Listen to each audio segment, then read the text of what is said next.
welcome back. Hello and welcome to Nintendo Nostalgia. I am your host, Josh. I am here today with our co host, Chris, as well. And today it will just be the two of us. No Jacob or Ryan. None of the original guys here, just us.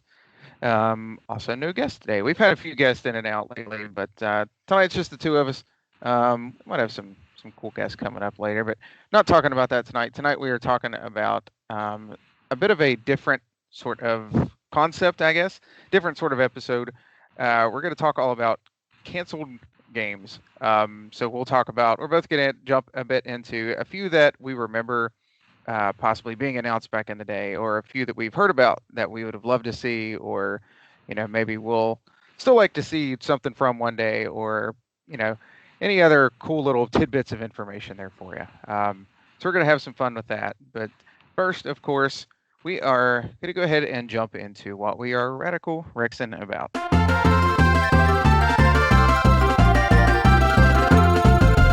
So, Chris, we will go ahead and start with you. All right. So lately, I haven't really had too much time for games, but the games that I have been playing lately include two. So Fez and New Pokemon Snap. Finally got around to playing New Pokemon Snap. So with Fez, that game is insanely awesome and really holds up. Did you? I think we talked about this, Josh. Have you heard or played of Fez? That name sounds really familiar, but I don't believe I have. Okay. Yeah, it's I guess it's like a platformer that it appears in 2D, like when you're looking at it, but you have this ability to like rotate the world around you, so it's technically in 3D, and you just like unlock all these different little secrets and progress through the game in that way. You just have to keep like rotating the world around, and it's just a really, really cool like puzzle platform. I think you'd really, really like it. Is it similar to Captain Toad in a way, sort of, or Pushmo maybe? Oh, you know what? Yeah, that's a really good comparison actually. Yeah, it's a lot like that in a way. Cool.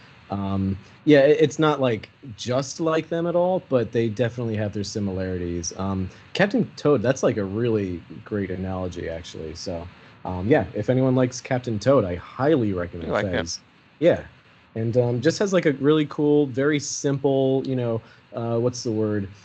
8-bit art style. So it's very simple, but it's gorgeous, and like playing it on the big screen, oof, looks so good.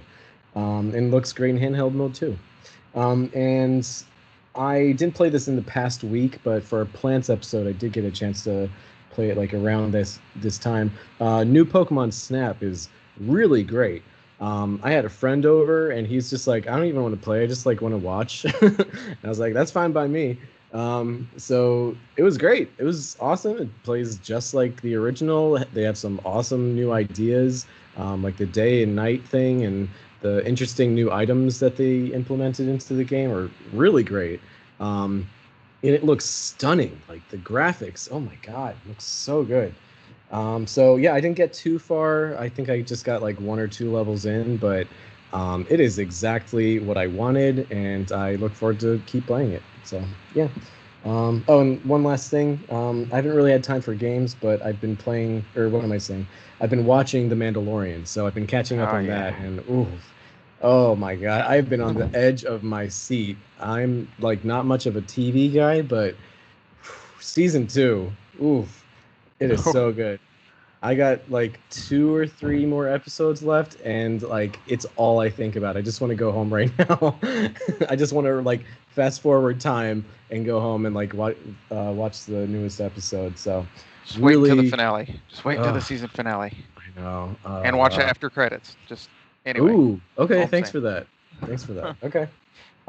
Wait, have there been after credit scenes in other episodes?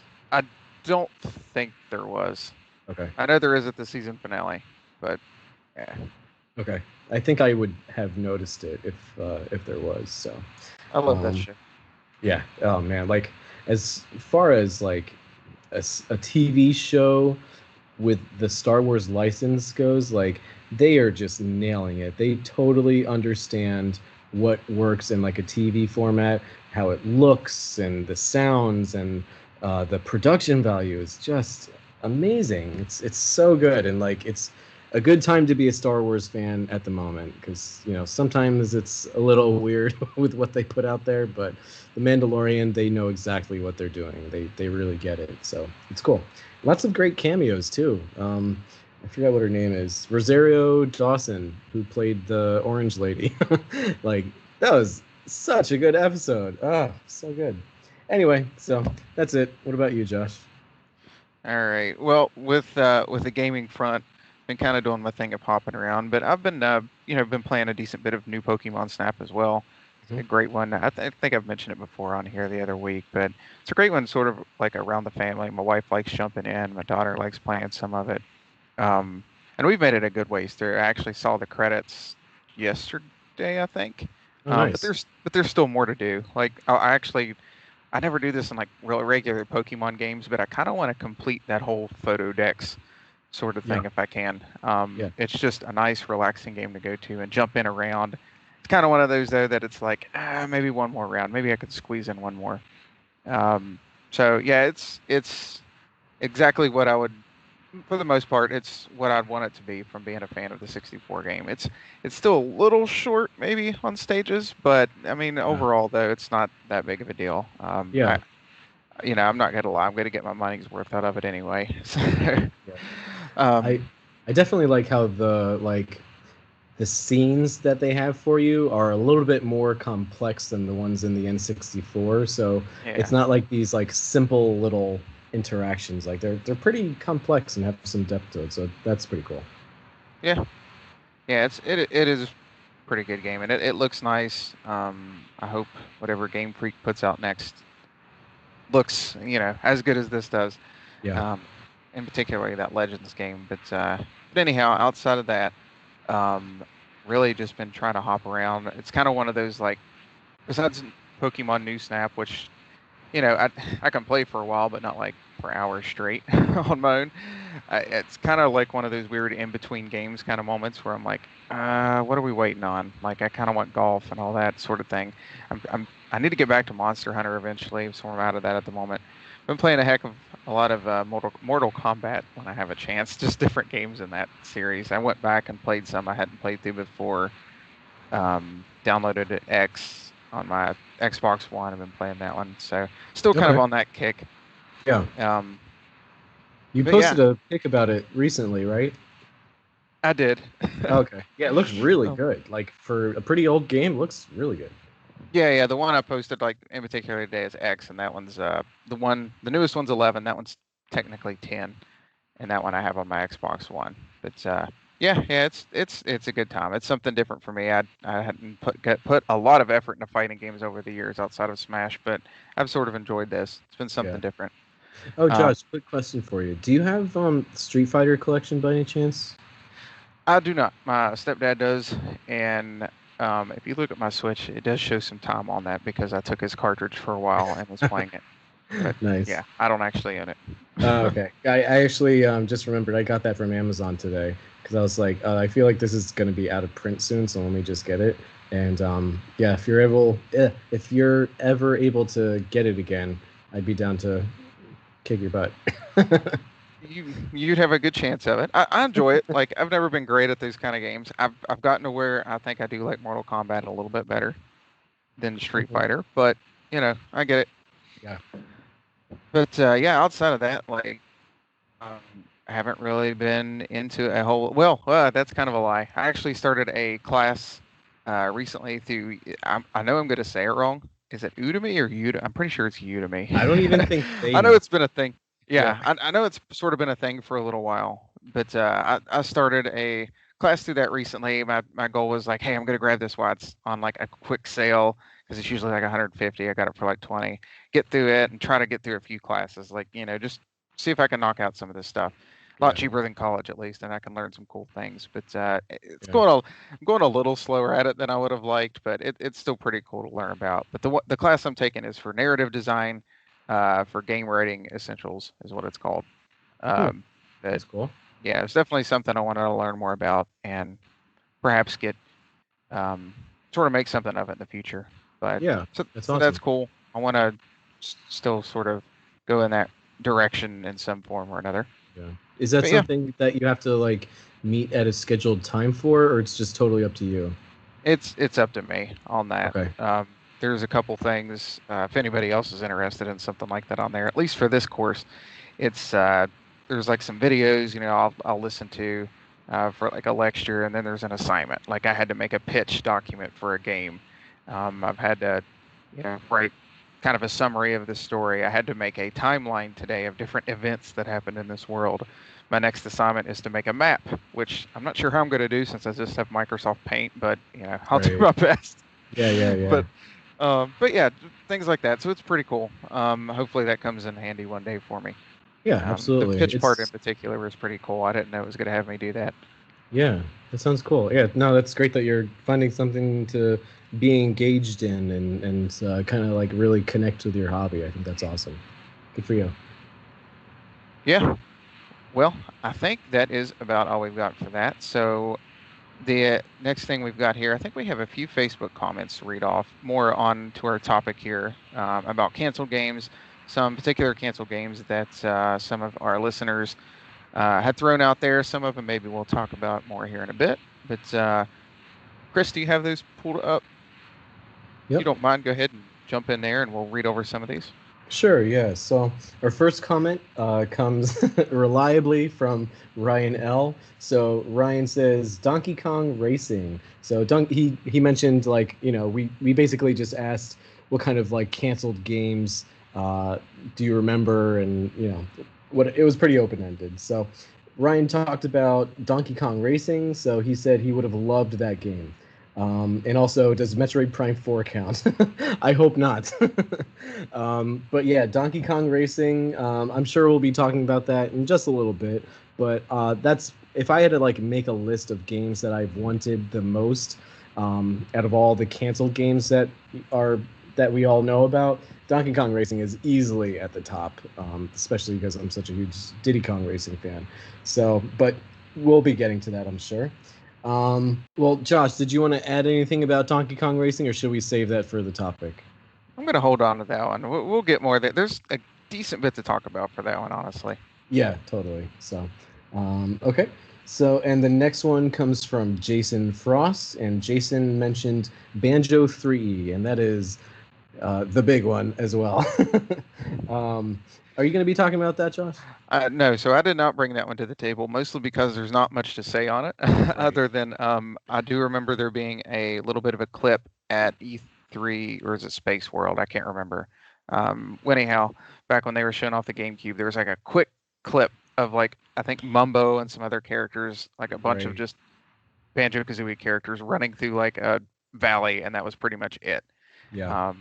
But, that was sort of right before the whole Microsoft buyout of Rare, and it's slowly morphing into nuts and bolts over time. So I didn't know really what else to say on that one. I guess you could say it's nuts and bolts is basically 3, but I honestly think we were getting something a little bit different before that whole buyout happened. Nuts and Bolts was canceled. It never happened. There's only Banjo-Kazooie 1 and 2. So I like Nuts and Bolts for what it's worth. The designs aren't great, but I can't hear you. Maybe we'll save it for another time. I don't know. I'll find an excuse to talk about it.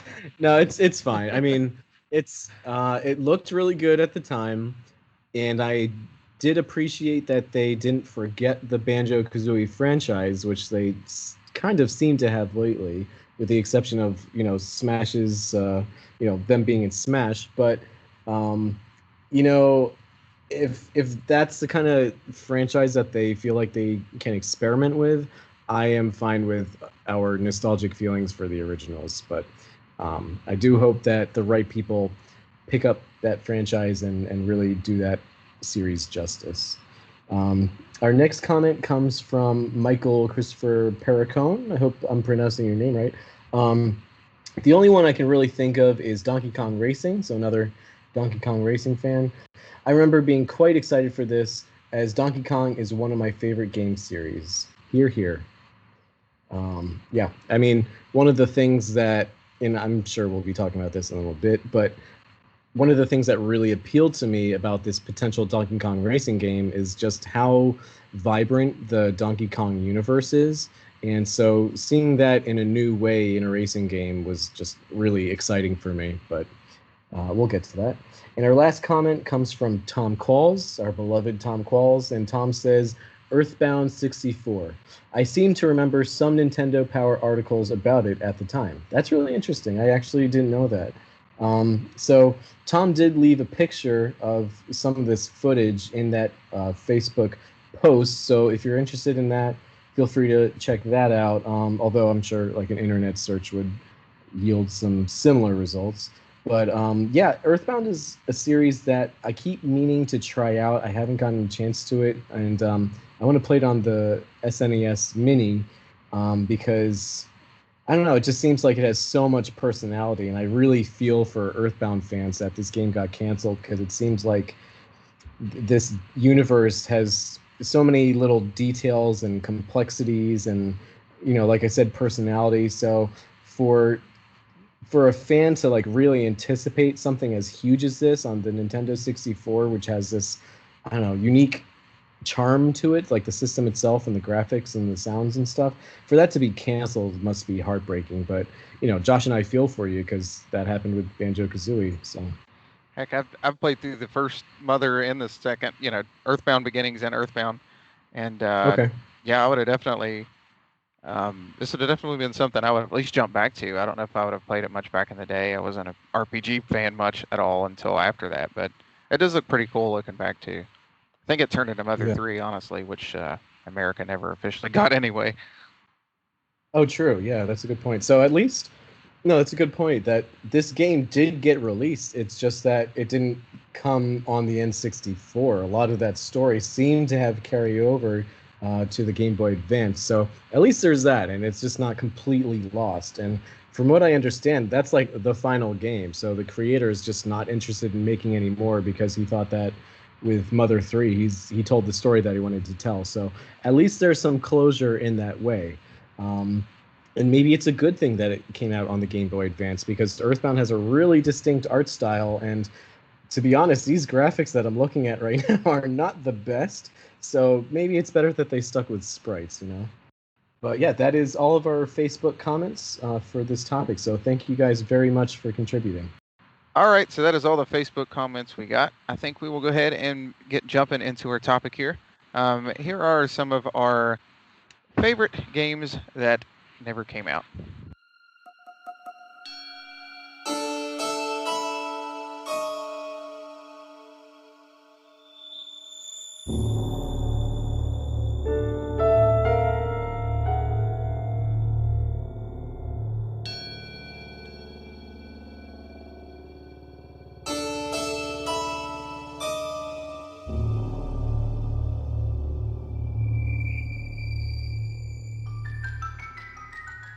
All right, so we're going to talk a little bit about what could have been here or what potentially turned into something else over time.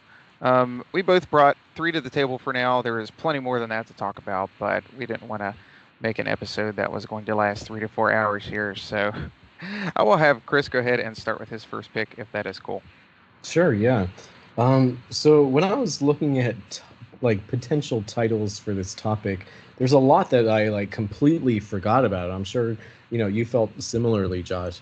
And I was trying to think of ways to kind of like categorize all these different types of canceled games, and you kind of touched on it because not all canceled games have the same fate.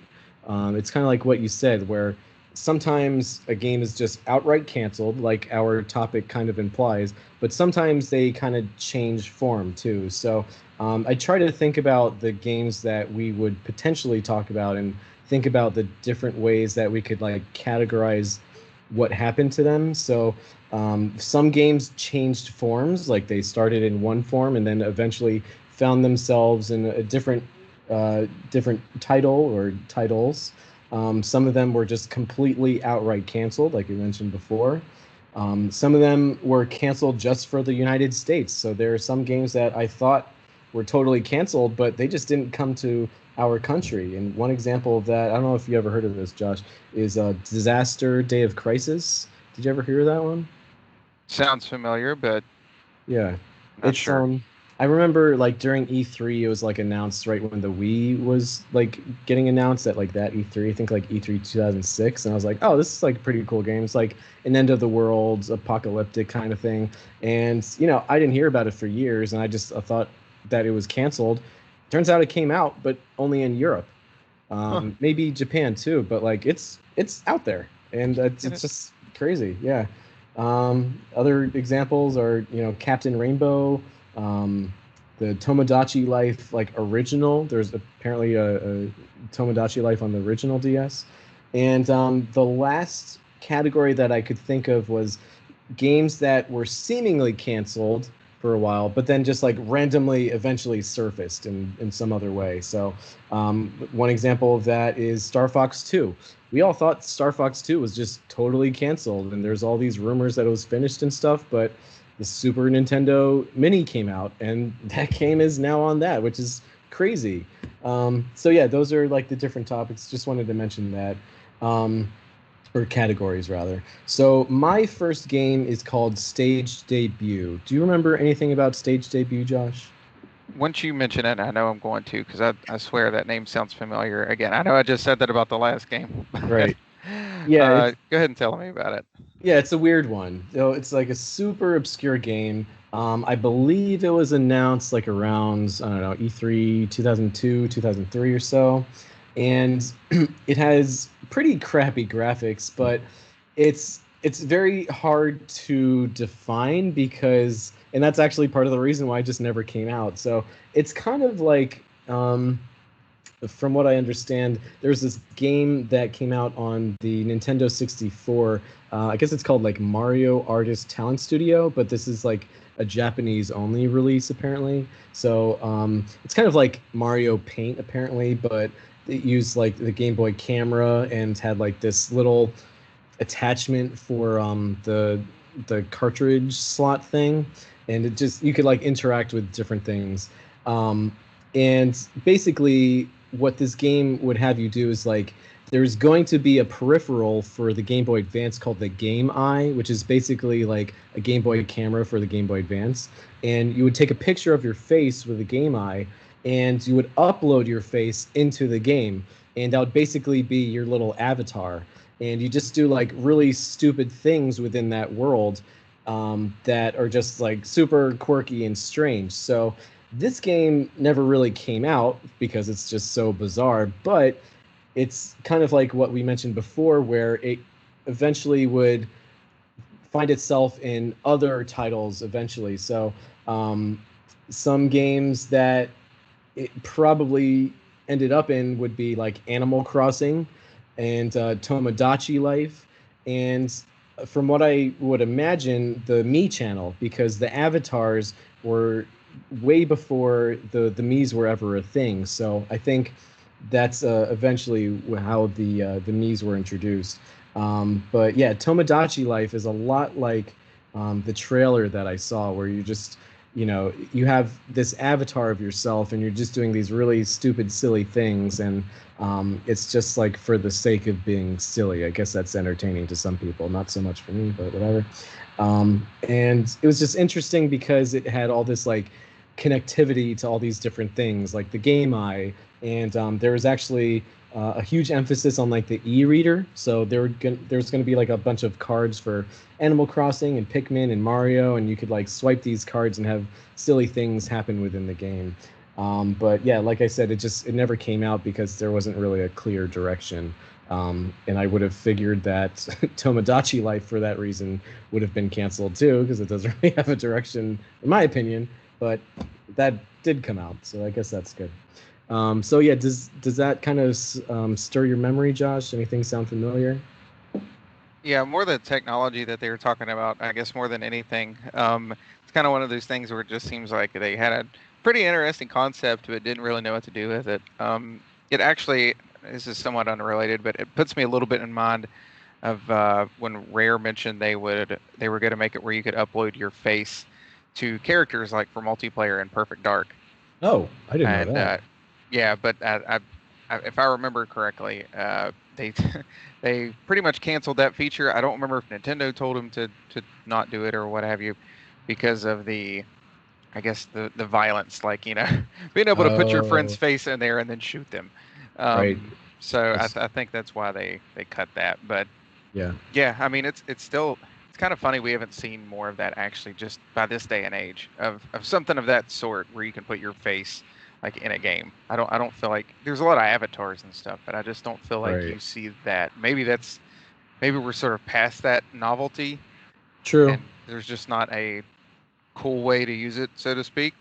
Right. But Yeah, because it's like, we build our avatars with our faces, but like we're not really looking at our faces because usually if we take control of that avatar, we're just looking at like the back of their head.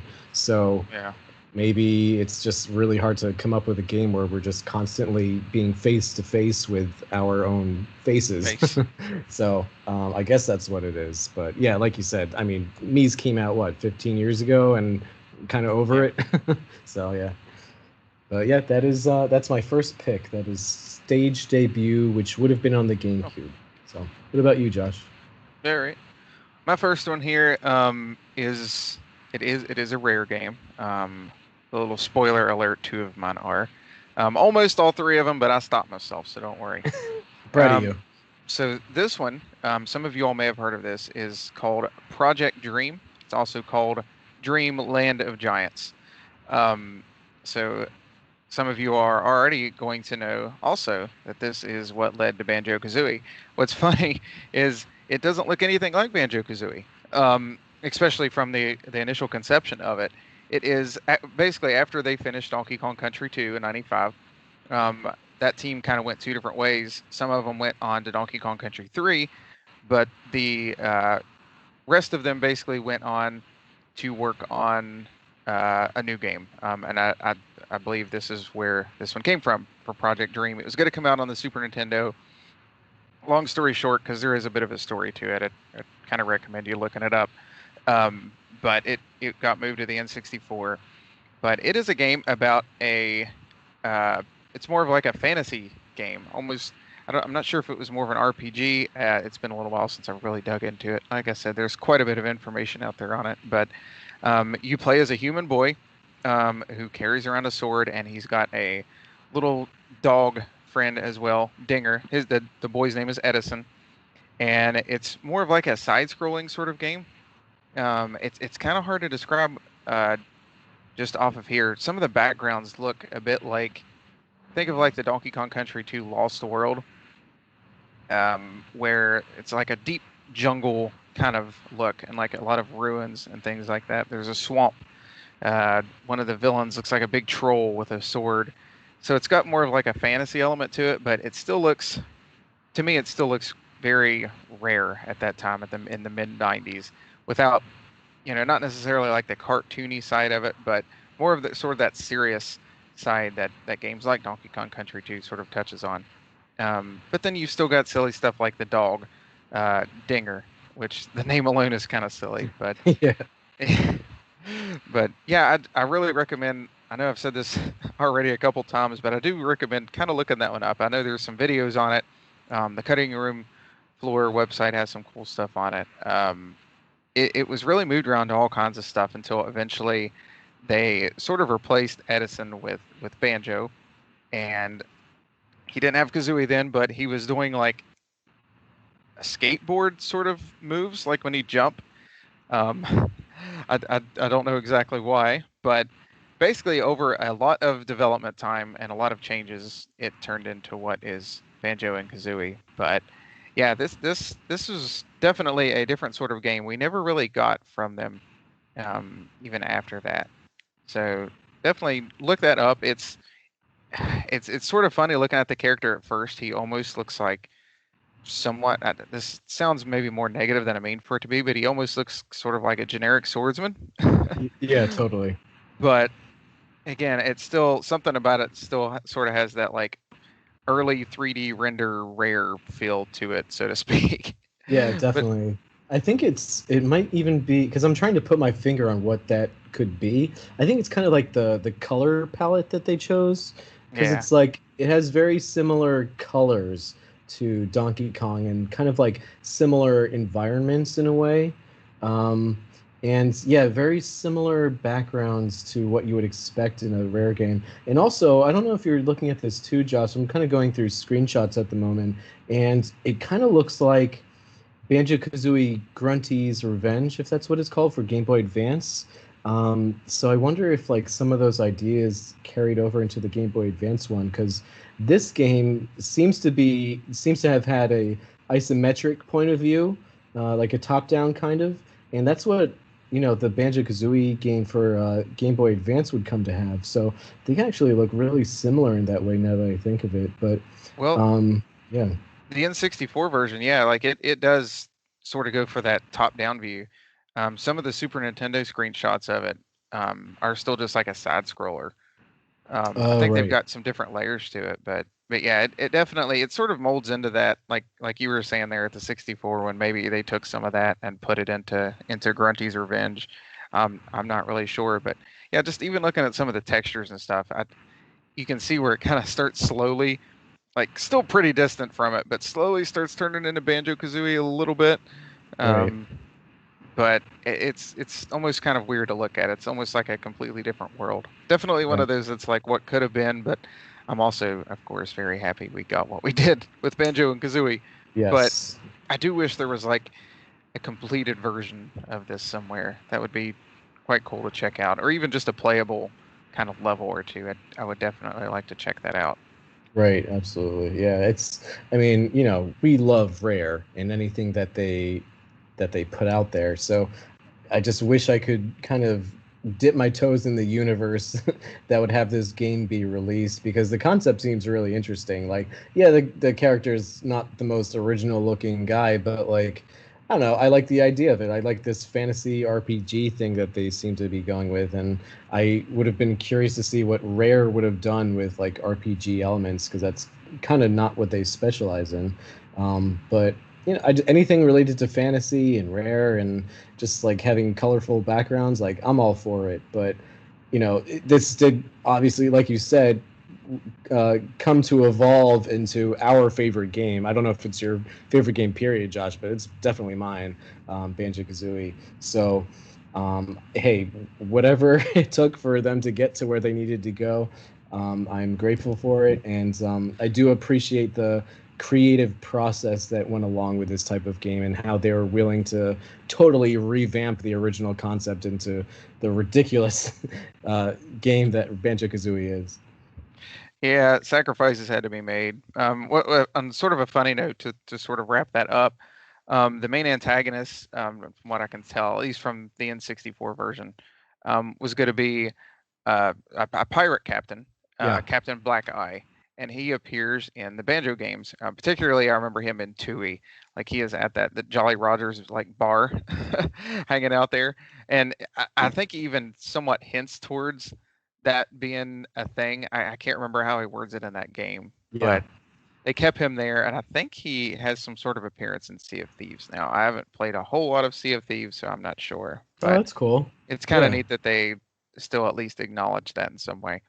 I think from what I remember, I mean, I remember he was inebriated, so I'll leave it at that. But Yes.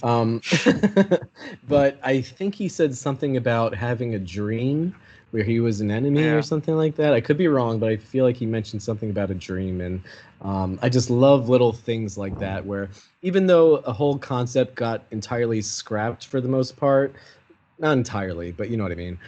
It's fun that they add these elements from the original idea into this new game or project or whatever, and kind of like just nod to what it could have been. And I just think that's a really classy way of doing it, and just adds a lot of personality and a little extra meta dimension to it, which I think is always exciting. Yeah. Yep. It's one of those that I am glad that there is so much information out there on those. So, like I said, go check it out if you can. It's pretty interesting stuff. Yeah, But and especially it's if you're a Rare fan. yeah, it's also cool that like we know about this, because if we didn't know about this, we would just see Captain Blackbeard or whatever his name is just being some guy in a bar hanging out. But there's a whole background to him, and there's some history to him. I think that's really cool. Hmm. Well, Chris, don't want to hang on there too long. What is your next choice? So my next pick is a game called Project Hammer for the Wii. Do you remember anything about Project Hammer, Josh? I do. I remember seeing, I think, a trailer for it back when was it when the Wii was announced? Maybe it was like Yeah. at least near the beginning of that era. Yep. I do remember it. Yeah. I don't know why I remember this. Like I'm not sure if I still had Nintendo Power at the time because I feel like I didn't. Oh, you know what? Maybe IGN or something like that. But yeah, just it seems like a pretty interesting concept when I first heard of it. When the Wii was first announced and they announced all these like titles for it, they just had all these like strange concepts going on because it was such a new like control style.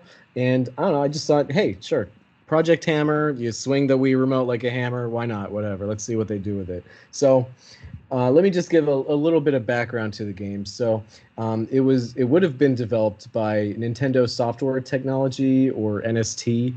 And for those of you who don't know, NST is more known for like Wave Race and 1080.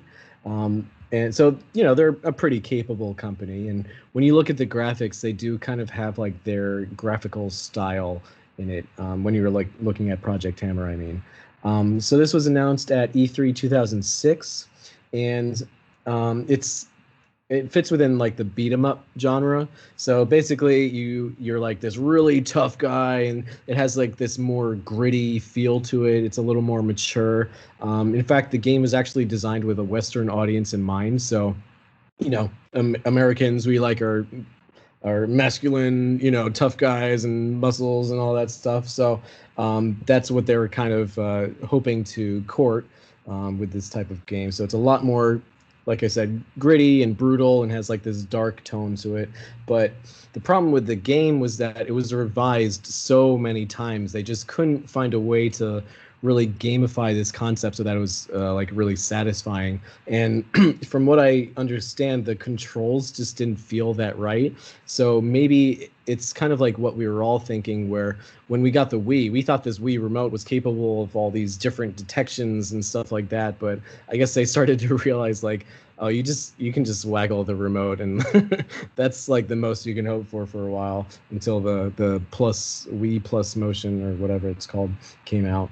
But it's interesting because the game would eventually change into a title called Wii Crush, kind of like Wii Play and Wii Sports, but Wii Crush apparently.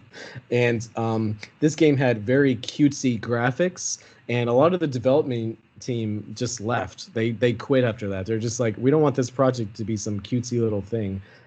So that's it. And basically, the development team like said that there was a very toxic work environment. So the head people were just like really nasty, and Nintendo did like this review of like I don't know, the workplace, I guess, and they just found that everyone had a really low morale, so they just canceled the project altogether. So yeah, that is Project Hammer.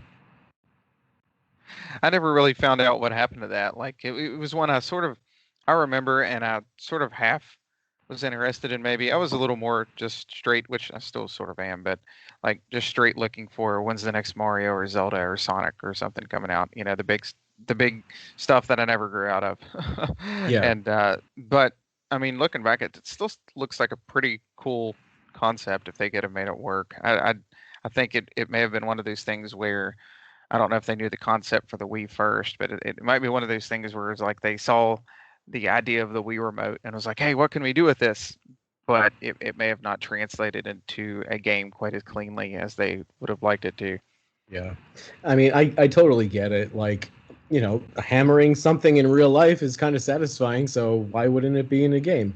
And I will say, like, when I was looking at footage for it, there are trailers that exist of the game, like you said, and the game looks pretty good. There's a good amount of detail. The animations are pretty good, and it did look like they had a pretty a pretty good idea of where they would take this game. So it kind of looked like, I don't know, Bayonetta, but with a guy, and well, a guy with a hammer.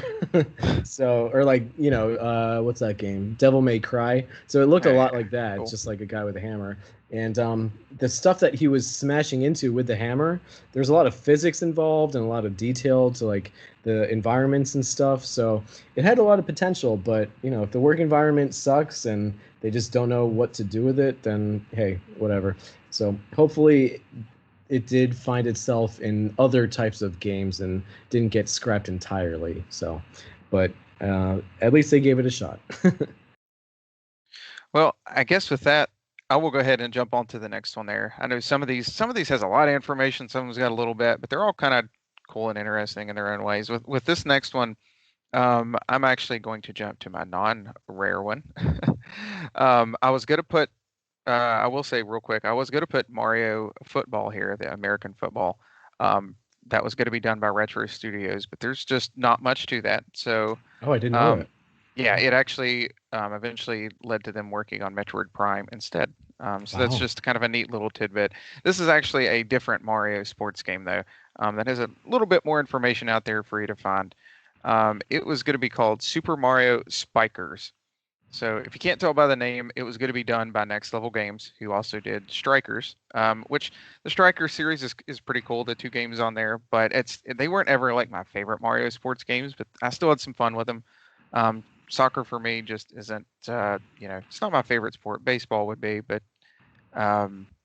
yeah, this still seems like a pretty cool concept here. It was going to be a volleyball wrestling hybrid game, as somewhat silly as that sounds. Of course, this was when was this? I'm trying to find the year here. I don't know if this was before or after the second Mario Strikers, but basically it was going to be on the Wii, and it was, like I said, it was going to be a volleyball game, but it was going to have different aspects of wrestling in it. Apparently, you're going to be able to sort of fight, and they say they were. Let me see here. The experience they gained with wrestling gained from the canceled WWE Titans parts unknown. So yeah, they were taking notes from like actual wrestling games for this and mixing it with volleyball, which sounds pretty interesting. But from what I understand, Nintendo ended up sort of canceling it and just cutting it when they said it was getting too violent for characters like Mario and Yoshi and so to speak in these sort of environments and beating the living crap out of each other. Like, if you really think about it, like look at Super Mario Strikers, and they can really hit each other pretty hard in that. And then they have like Smash Brothers and things. So I can only imagine what was going on in this game in particular. I really wish I could see a little more footage of it. It sounds sort of hilarious. There is actually or at least a few bits of like prototype artwork out there. Like right now, I'm looking at one of Mario's prototype outfits. I don't know if it looks like a wrestler's outfit or a volleyball outfit. I don't know how to describe it. One of them definitely puts me in mind of Strikers. You can definitely tell it's the same team. But then like one of the rings that arenas they would play at looks like more of a wrestling ring to me than it does a volleyball court. So yeah, I know how these Mario games usually are. They can take a sport that I'm not like super into and usually bring my attention to it quite well. So I'm kind of disappointed this never came out. I think we could have got some hilarious beatdowns from it. Yeah, absolutely. It's I like the concept art. It's really interesting, and it does remind me of the Mario Strikers art. I mean, that box art is so cool. Like with Mario, like just smashing into that soccer ball. I just love that. It's so animated, and it's kind of like a caricature of him. It's just really cool. And yeah, his outfit here is a little bizarre, but it's kind of like futuristic volleyball, which I'm kind of into. But Next Level Games, at least they did get a project with these other sports games, and they have really learned how to make a good game because they've now become one of Nintendo's top developers. So I'm just glad that their talent is being utilized properly. So, but yeah, I mean, I like volleyball, but a lot of the Mario sports games are pretty similar to me. Golf is the one that's a little bit more unique in a way. I feel like a lot of the concepts that they could have used for Spikers could be in like, I don't know, a soccer game or a tennis game. So I don't know. it's not a huge loss. It would have been great if it came out, but I'm sure that their ideas carried over into other titles that they created.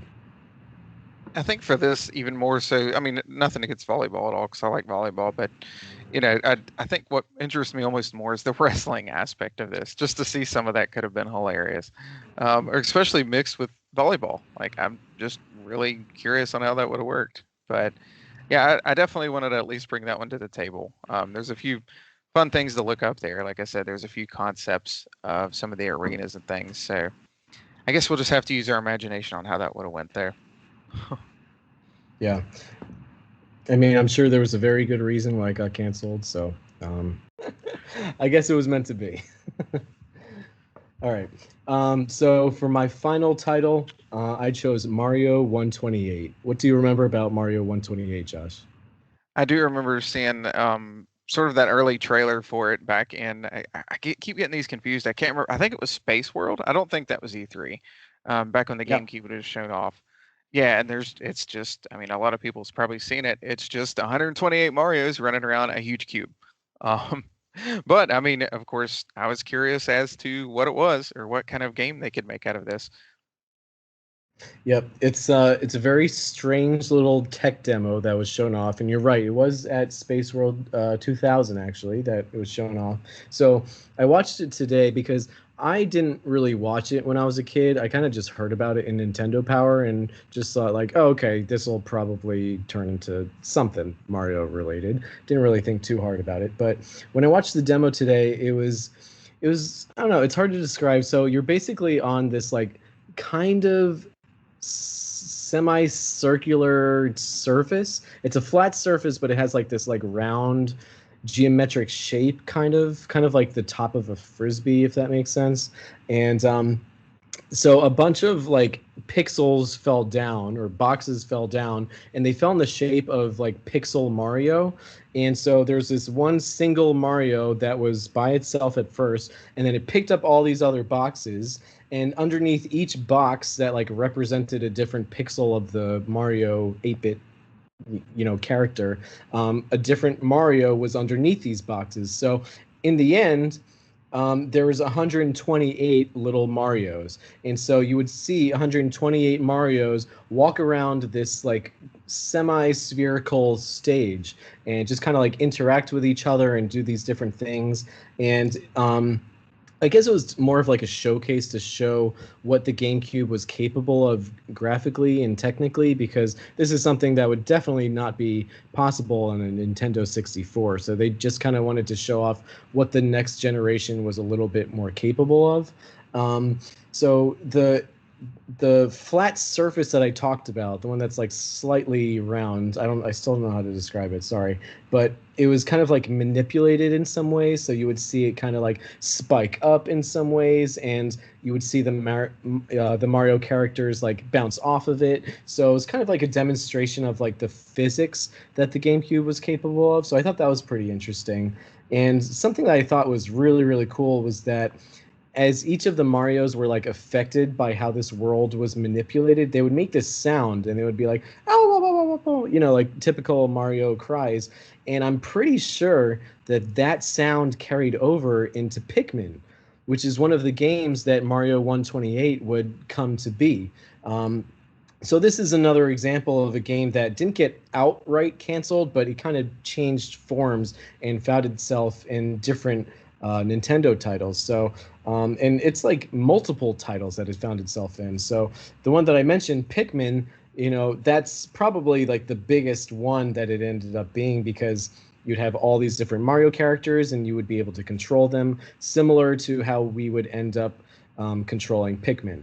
So just having like multiple characters on a screen at one time, that's like the main thing that really carried over. But apparently the physics that I mentioned, that was carried over into Metroid Prime. I don't really have a specific example of how that is. I tried to look that up and I couldn't find anything.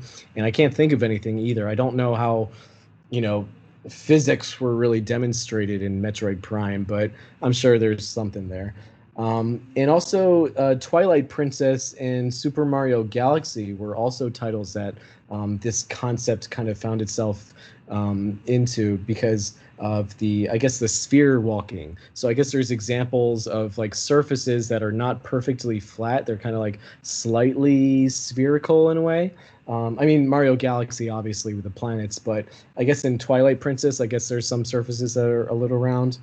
Um, and something that I didn't know is that in Super Smash Bros. Melee, they kind of acknowledged Mario 128. There's like an event match or something where you have to fight 128 Marios. So I thought that was a nice little nod to the concept. And some of these things also persisted in Super Mario Sunshine. There's like some stages that are also slightly spherical and show off physics in an interesting way. But yeah, Mario Galaxy is really where the spherical physics of this tech demo really was showcased. So, yep, that is my last pick, Mario 128. Any other things that kind of stuck out in your mind about Mario 128, Josh? No, looking back, I guess on this one, like I said, I definitely remember it being shown off, like through Nintendo Power and things like that back in the day. And I'm still to this day always happy to see a new Mario game, but perhaps it just sort of always was meant to be sort of a proof of concept or sort of a demo to show off the GameCube's power at the time.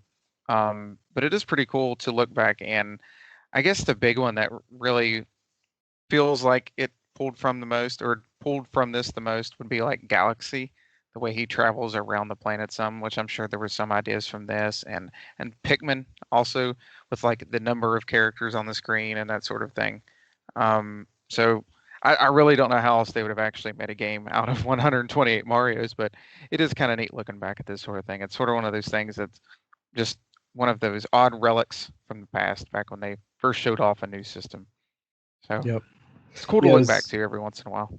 yeah, and one thing that they mentioned after Mario Sunshine was released, because people were like, "Hey, Mario Sunshine came out. Is Mario 128 still in the works?"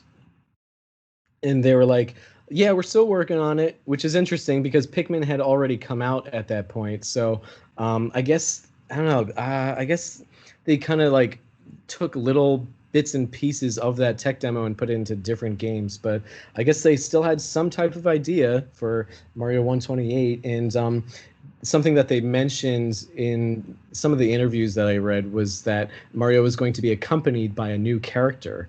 And I was just in like, if I didn't have context for that, I would have been like, ooh, what is that character? And I feel like it's probably that little star guy in Mario Galaxy, the one that like when you spin around, he Oh yeah, shows himself. Aluma.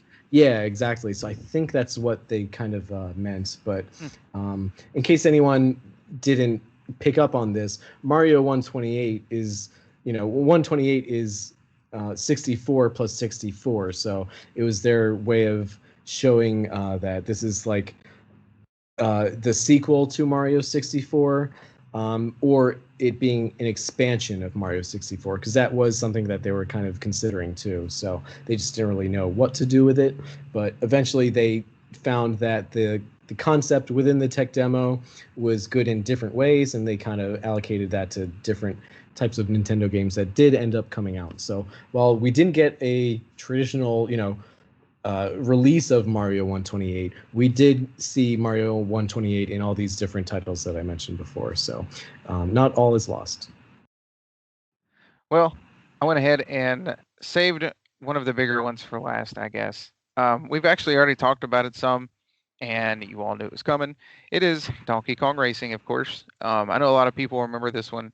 It was first shown off at E3 2001, and it had like this pre-rendered trailer. I remember looking it up actually back in the day. It might have even been on a DVD or something I had. Maybe not, but um, I know it showed several of the characters that were going to be in it, and of course, it kind of puts you in mind of Diddy Kong Racing, I guess, especially with Taj the Genie popping up.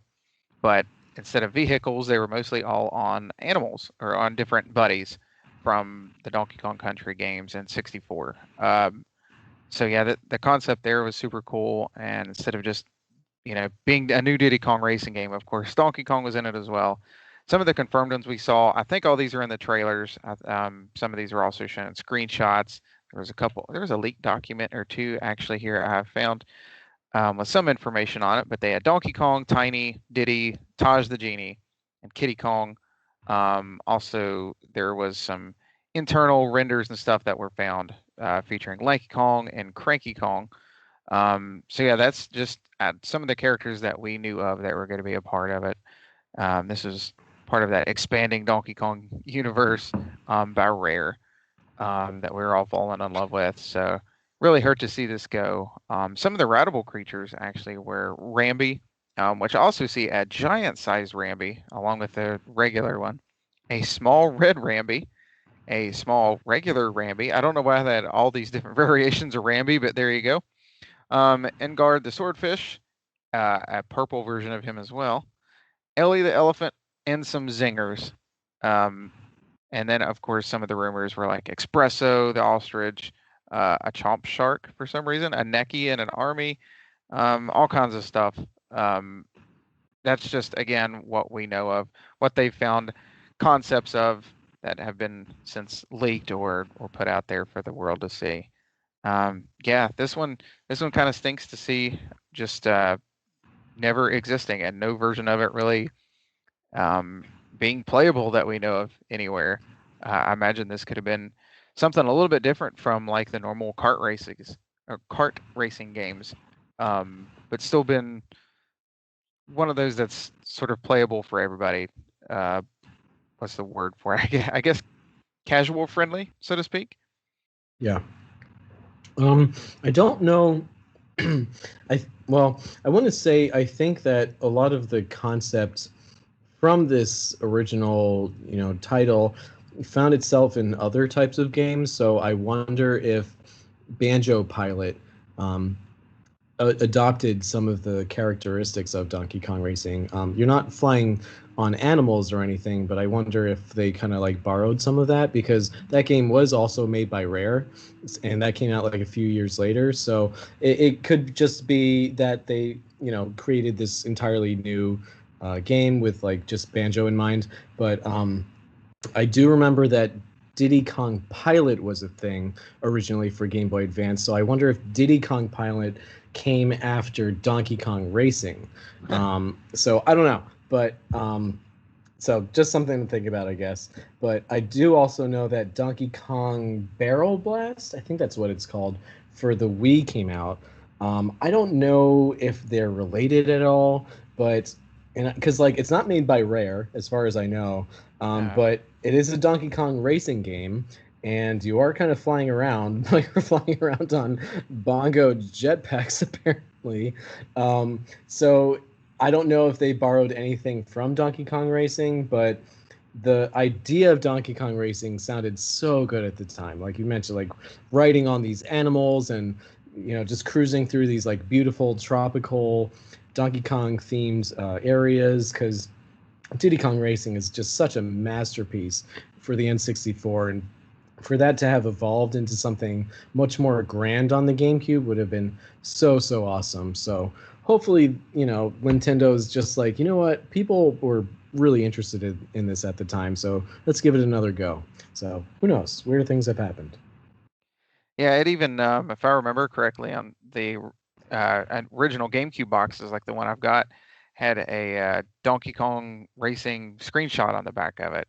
So that's just kind of that constant tease of what was never going to be. And again, it just kind of hurts to see where that Donkey Kong Country universe was meant to keep going like the way it was, and then that stupid buyout happened. It ruined so much. And like you mentioned, that Donkey Kong Barrel Blast came out in 2007 on the Wii. I don't think, at least from what I've heard, nothing like was taken from Donkey Kong Racing for that one, and it was a completely different team. I can't think of their name now. But anyway, it's I think it's the same team that worked on a handful of Donkey Kong games in those mid 2000s, where it's like they did not know how to handle Donkey Kong without Rare, unfortunately. So it's not the best. I don't know. I think it might just be like a smaller team within Nintendo because I don't think it was Nintendo Tokyo, EAD Tokyo. I don't know. I have to look this up, but um, I will say like I looked at the trailer not too long ago and I was really impressed by the graphics because and it is entirely possible that this is just like a cinematic and not like an in-game engine thing that they were showing off, but I was really impressed, especially for like a 2000s game. Looked good. Um, but it would have been really awesome if we could have seen these Diddy Kong racing characters again, like Taj. I see Taj like flying on a bee. It's like I miss those guys, you know? The last time that we saw them was like in the Diddy Kong Racing DS game. And it's just the same game, but worse and on the DS. Yeah. So hopefully they bring back that type of series in some way. Yeah. I miss a lot of these characters, like Timber the Tiger. He was supposed to actually be. This is sort of gone off in a different direction, but he was actually supposed to be the star of Diddy Kong Racing before it was Diddy Kong Racing. Oh, I didn't know that. Okay. And I guess just again without Rare and Nintendo working together, Rare kind of went a different direction with a lot of things, and you just never see him again, unfortunately. Yeah. So maybe you would have saw him here. That would have been a good place to bring him back. Of course, this was 20 years ago now or so since this has been history. So unfortunately, I don't know if we'll ever see this one sort of come back, at least not in the way it was originally going to be. But who knows? Like you said. Um, yeah, I will say, like you mentioned, the Pilot games. I know Banjo Pilot was actually started out as Diddy Kong Pilot, and then again, kind of part of that whole. I think it was part of the buyout thing. Just they ended up going with Banjo instead. So if you play Banjo Pilot, and there's aspects of that that are from Donkey Kong Country, like Espresso is standing in the middle of one of the stages, which you might think, oh, that's kind of a neat Easter egg, but it kind of comes across more as like they almost forgot to take him out and just decided to leave it there. I don't know. Yeah. It's just kind of disappointing to see that never have come back in some form or anybody else sort of take it on. Yeah. I just looked up who developed it. Or I'm sorry, who developed Donkey Kong Barrel Blast, and so that's Payon. And you're Yeah. right, it's the same people who made Donkey Kong King of Swing and Donkey Kong Jungle Climber. And you know those aren't masterpieces in everyone's mind, but those are games that I really enjoyed. But Donkey Kong Barrel Blast, from what I understand, just looks really not fun. I don't want to play a racing game where I'm constantly banging around on the Wii remote as if it's bongos. It's not cool to me.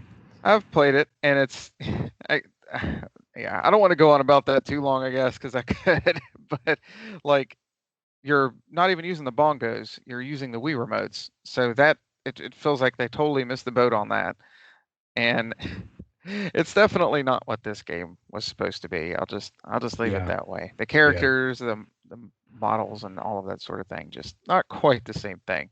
yeah. But And also, like with Donkey Kong Racing, it kind of felt like it was going to be this like upgrade to Diddy Kong Racing, like this next level of Diddy Kong Racing, because you know it's going from Diddy Kong to Donkey Kong. It's within the name, you know. It just makes it sound yeah, like this more intense, more complex, and just cooler version of the series. But I guess we'll never know, and that's pretty unfortunate. But you know, we've seen weirder things happen, and there have been rumors, from what I remember, that Nintendo is really set on having a Diddy Kong Racing sequel in like the late 2000s, early 2010s. So it could be possible that we will see a revival at some point. So I am pretty hopeful. well, if nothing else, it's still, to me, it's pretty cool to go back and look at this stuff. Like I said, I think some of this stuff came out like years later, like some of this concept art and such. So it's kind of neat to look this stuff up. You never know when more of it might get leaked, or some of the developers might be able to release it to the public. So just something to sort of keep an eye out for. Imagine what could have been. Yeah, it's And just kind of part of life. It's part of the creative process that is game development. You know, not everything is going to make it into a retail release. So it's just kind of fun to learn about the artistry and creativity and original intent behind some of these projects. You know, it's kind of fun on its own, even if it doesn't come out to be into an actual product. Sure. Well, I think that's about both of our lists there. I know there was a few more. Like I said, there was quite a few we could have talked about on here. A few that had turned into something else. Another rare one in particular that I thought about was Dinosaur Planet. All of Oh those yeah. characters and things. As much as I do love Star Fox, but yeah, there's a lot to talk about with that, and maybe this is a concept we'll find a way to revisit in the future. If you all seem interested, I hope you all did enjoy it. It's a little bit of a different concept tonight, but I thought we'd roll with it and kind of wing it. I hope you all enjoyed it. And if there's anything, any particular canceled game or something that maybe isn't even as well known as like Donkey Kong Racing, feel free to jump on our social medias and let us know, and we'll talk about it. But yeah, I guess with that, we will go ahead and do all of our due diligence. Chris, is there anything else you wanted to add tonight, or anything else that didn't quite make your cut? I mean, it was really hard. I don't know about you, but I had a really tough time kind of like narrowing down my choices because there's so many games that you just really don't think about. Pikmin 4. Where's Pikmin 4? Last time I heard, it was like pretty much completed. So hopefully we get that. Metroid Dread. That was like a major project that just nobody's talking about it. Where is it?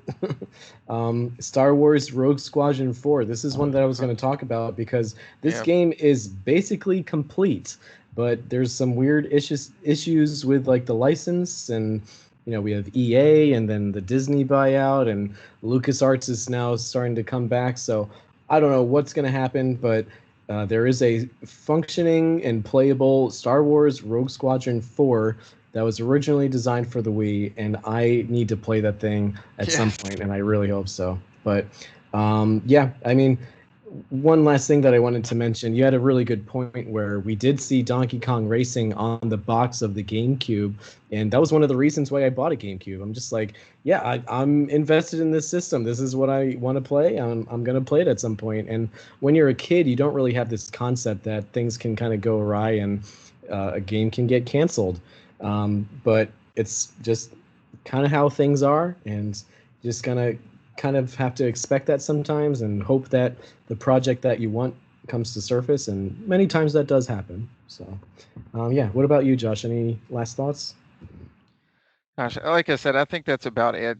I could kind of go on with a list. I know Conker's Tales, or whatever, 12 Conker's 12 Tales, I think it is, which turned into Bad Fur Day, which there actually is quite a few differences if you go and look into that. Things like that. There's a lot of rare ones in particular. I feel like I think those are the ones I remember the best seeing, and then a lot of them did turn into something else. But it is cool looking back and seeing the original versions of these.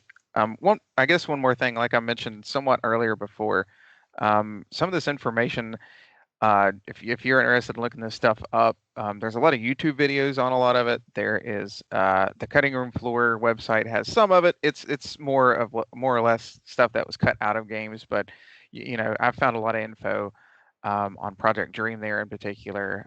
So yeah, just look for it. You can kind of get down a rabbit hole if you're like me with that sort of thing. Yeah. And it's actually pretty cool because a lot of things that we're talking about have just recently surfaced. And so I'll be curious to see if even more comes out over the next few years. Because from what I understand, you know, game development can be really secretive. And so I'm sure there's just a whole bunch of things that we just don't even know about. So I really hope that a lot of that gets revealed legally, at least. I know there's been some Some of it not so much. Yeah, exactly. So but yeah, it's just a really interesting side of gaming that doesn't really get talked about too much, but just has so much interesting history to it. And I hope to learn a whole bunch more, and I hope that all of our listeners do too.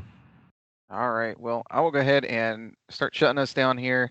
Like always, guys, we appreciate all the support. And remember, we are on Twitter at Nintendo_NOS. We are on Facebook at Nintendo Nostalgia. And of course, we have our Facebook group there, and the Nintendo Nostalgia Chat. Appreciate it. If you all want to jump on there and start chatting up about your favorite games, your favorite canceled games, however you want to word that. Also, we are on Instagram. Guys, with that, we'll go ahead and shut this down for tonight. We will see you later. Y'all have a good rest of your week. Bye.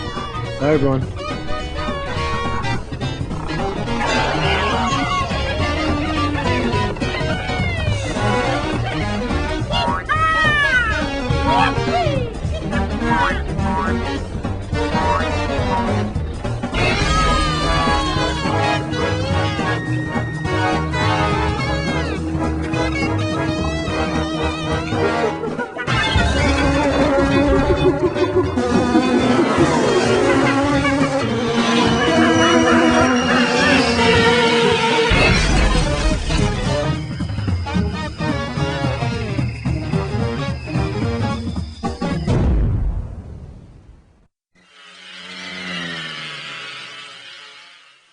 We're back. We're playing with power. I guess they like that thing, that little play with power thing.